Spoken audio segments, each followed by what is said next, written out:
cat. In this activity we want to make the cat meow when you touch it.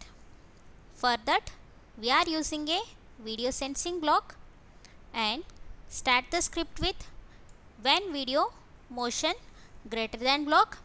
Here this block start the script when it captures video motion on the sprite. Here type a number between 1 to 100 to change the sensitivity. 1 will start with very little movement, 100 requires a lot of movement. Here I am changing the number to 20. Whenever the sprite captures video motion greater than 20, I want to make cat meow sound. For that here I am using a play sound block. Now expand the stage and give a motion. See, the cat is making sound.